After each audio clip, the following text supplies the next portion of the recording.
64,000 is the median number of words per book. Average person reads about 200 words per minute. Simple math will tell us that is one book in 320 minutes. To accomplish this in 7 days, numbers say you would have to read for 45 minutes a day.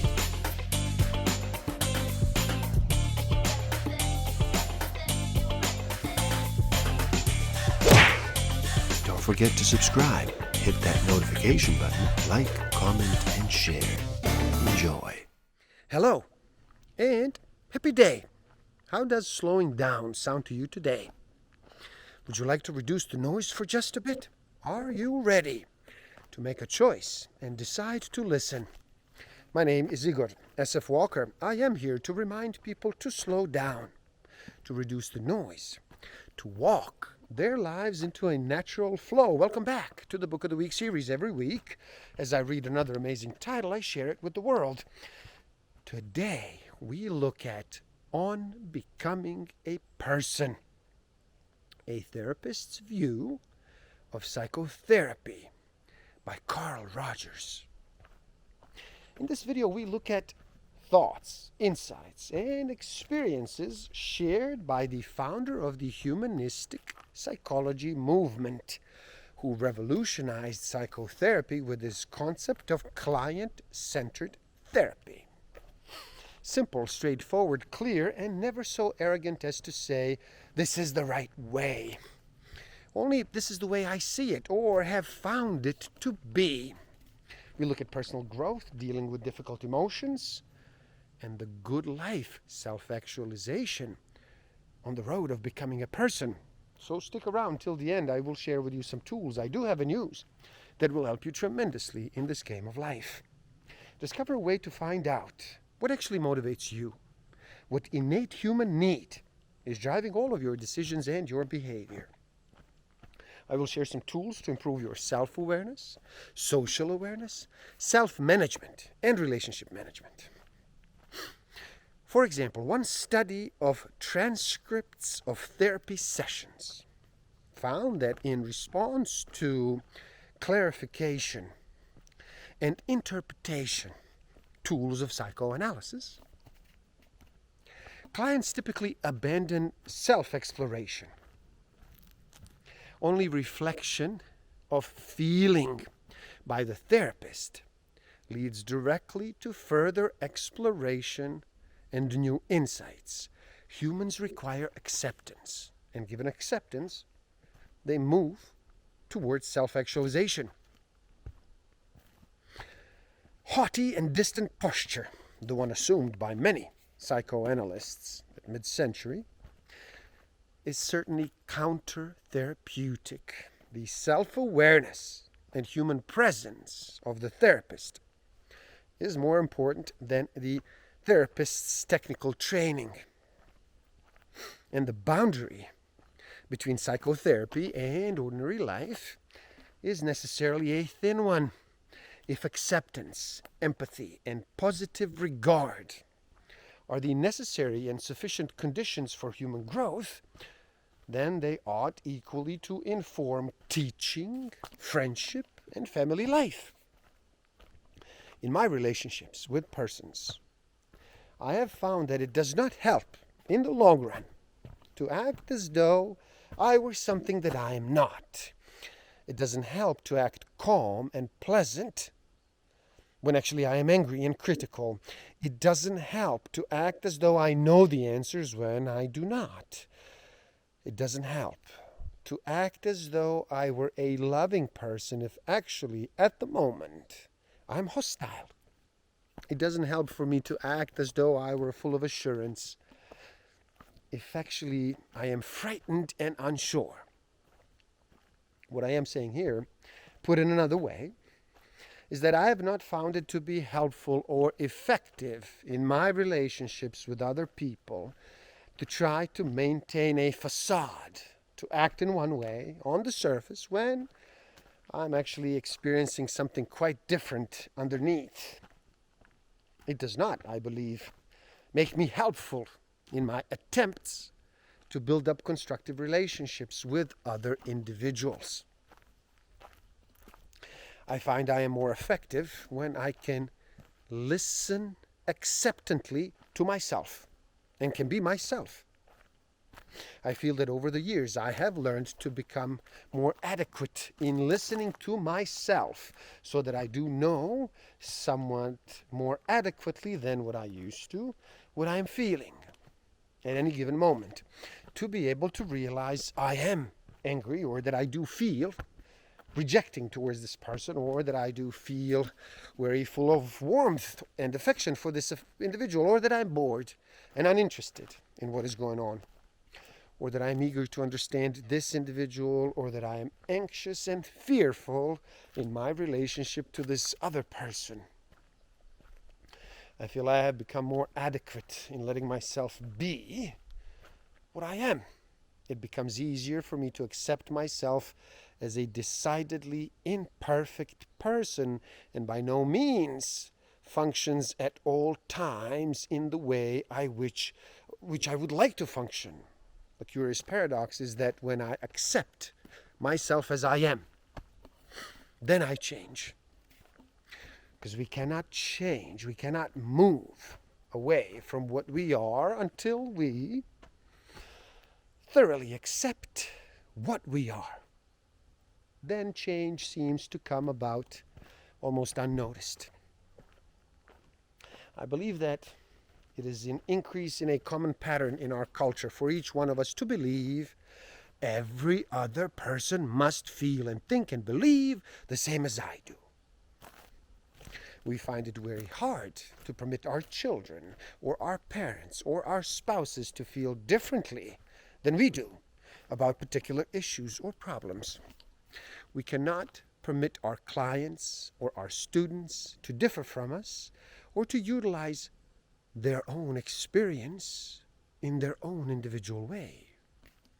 On a national scale, we cannot permit another nation to think or feel differently than we do. Yet it has come to seem to me that this separateness of individuals, the right of each individual to utilize his or her experience in his or her own way and to discover his or her own meaning in it, is one of the most priceless potentialities of life.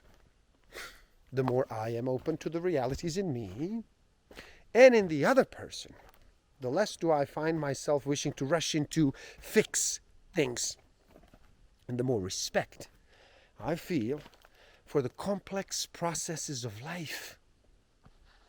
So I become less and less inclined to hurry into fix things, to set goals, to mold people, to manipulate and push them in a way that I would like for them to go in.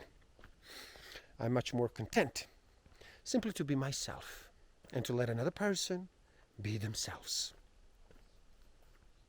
Experience is, for me, the highest authority, the touchstone of validity in my own experience. No other person's ideas and none of my own ideas are as authoritative as my experience. It is through experience and to experience that I must return again and again to discover a closer approximation to truth, as it is in the process of becoming in me. What is most personal is also most general.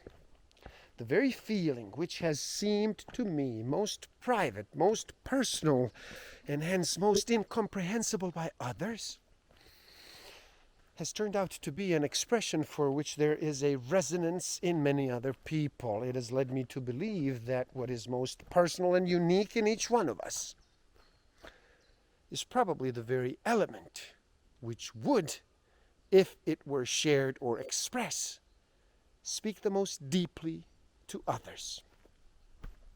This has helped me to understand artists and poets as people who have dared to express the unique in themselves. Life, at its best, is a flowing, changing process in which nothing is fixed. If I can create a relationship characterized on my part by a genuineness and transparency in which I am my real feelings, by a warm acceptance of and praising of the other person as a separate individual by a sensitive ability to see his or her world and him or herself as they see themselves.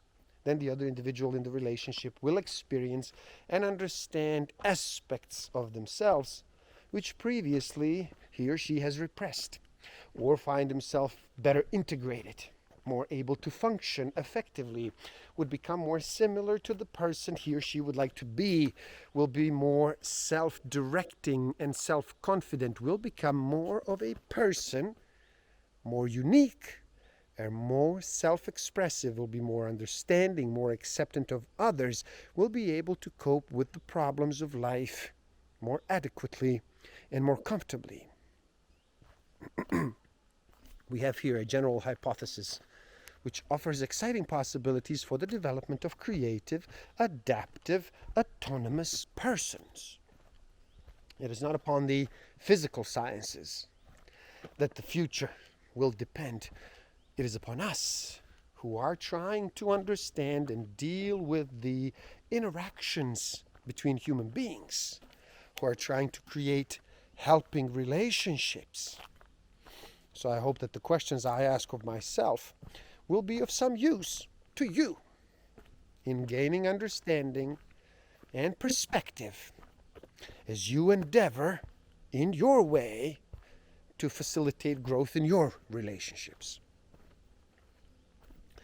To be afraid of being merely Homo sapiens is the discovery that if we can add to the sensory and visceral experience, which is characteristic of the whole animal kingdom, the gift of a free and undisordered awareness of which only the human animal seems fully capable, we have an organism which is beautifully and constructively realistic.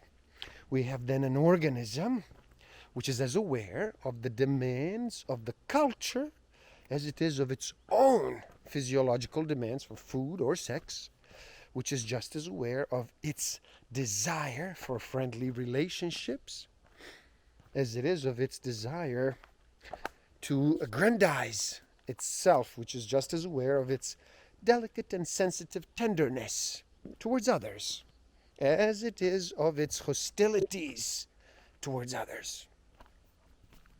When man's unique capacity of awareness is thus functioning freely and fully, we find that we have not an animal who we must fear, not a beast who must be controlled, but an organism able to achieve, through the remarkable integrative capacity of its central nervous system, a balanced, realistic, self-enhancing, other-enhancing behavior as a result of all these elements of awareness. To put it another way, when man is less than fully man, when he denies to awareness the various aspects of his experience, then, indeed, we have all too often reason to fear him and his behavior, as the present world situation testifies. But when he's fully man, when he is his complete organism, the awareness of experience, that peculiar human attribute, is most fully operating, then he is to be trusted and his behavior is constructive. The most common despair is to be in despair of not choosing or willing to be oneself. But the deepest form of the despair is to choose to be another than himself. On the other hand, to will to be that self, which one truly is indeed the opposite of despair. And this choice is the deepest responsibility of man. Am I living in a way which is deeply satisfying to me and which truly expresses me? This, I think, is perhaps the most important question for the creative individual, to recognize that I am the one who chooses, and I am the one who determines the value of an experience for me, is both an invigorating and a frightening realization. characteristics of these individuals, as they do strive to discover and become themselves, is that the individual seems to become more content to be a process rather than a product. What is my goal in life? What am I striving for? What is my purpose? These are the questions which every individual asks him or herself at one time or another, sometimes calmly and meditatively, sometimes in agonizing uncertainty or despair. They are old questions which have been asked and answered in every century of history, yet they're also questions which every individual must ask and answer for themselves in their own way. Freedom. To be oneself is a frighteningly responsible thing. Freedom arid, an individual moves towards it cautiously, fearfully, and with almost no confidence at all. Nor would I want to give the impression that he always makes sound choices. To be responsibly self-directing means that one chooses and then learns from the consequences. So clients find this a sobering but exciting kind of experience. One client says, I feel frightened and vulnerable to cut loose from support, but I also feel a sort of a surging up of this force of strength in me. This is a common kind of a reaction as the client takes over the self-direction of his own life and behavior. To some, it appears that to be what one is to remain static. They see such a purpose or value as synonymous with being fixed or unchanging. Nothing could be further from the truth. To be what one is to enter fully into being a process. Change is facilitated, probably maximized, when one is willing to be what he truly is. Indeed, it is the person who is denying his or her feelings and reactions is the person that tends to come forth for therapy, often for years. They have been trying to change, but they find themselves fixed in these behaviors that they dislike.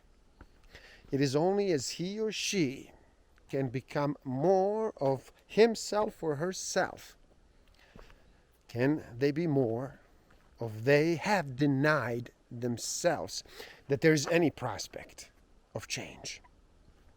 The good life is a process, not a state of being. It is a direction, not a destination. The direction which constitutes the good life is that which is selected by the total organism when there is psychological freedom to move in any direction. This organismically selected direction seems to add certain discernible general quality which appear to be the same in a wide variety of unique individuals. The good life, from the point of view of my experience, is the process of movement in a direction in which the human organism selects when it is inwardly free to move in any direction. And the general qualities of this selected direction appear to have a certain universality.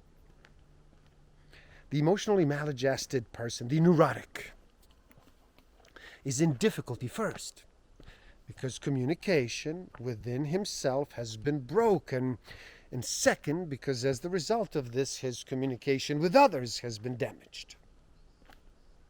If this sounds somewhat strange to you, then let me put it in other terms.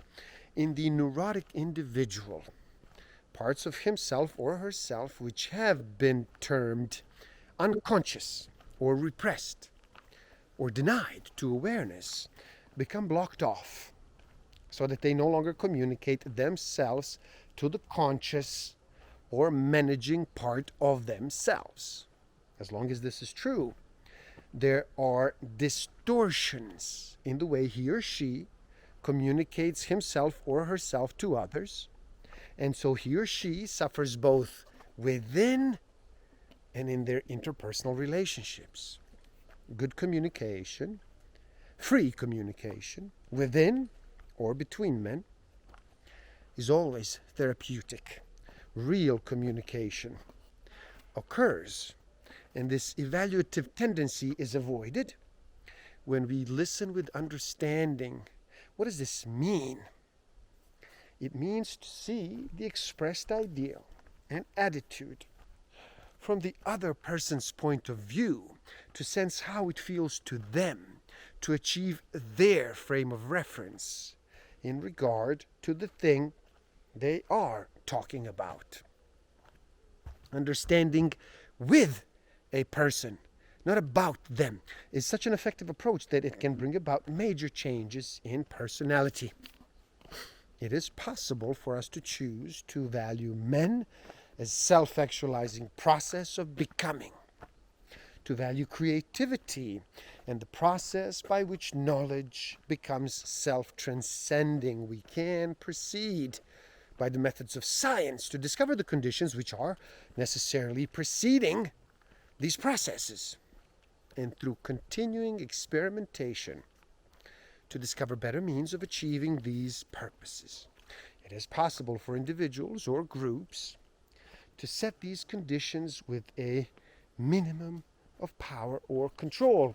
According to present knowledge, the only authority necessary is the authority to establish certain qualities of interpersonal relationships. Exposed to these conditions, present knowledge suggests that individuals become more self-responsible. They make progression in self-actualization. They become more flexible, more unique and varied, more creatively adaptive. Thus, such an initial choice would inaugurate the beings of a social system or a subsystem in which values, knowledge, adaptive skills, and even the concept of science would be continually changing and self-transcending. The emphasis would be upon a man as a process of becoming. And there you have it, On Becoming a Person by Carl Rogers. Please do help out. It is easy. Simply like this video so more people can enjoy it. Share it too and spread the word. Do leave a comment and share your thoughts. Subscribe to my channel and stay up to date. And the link to this book is in the description below. So buy it and read.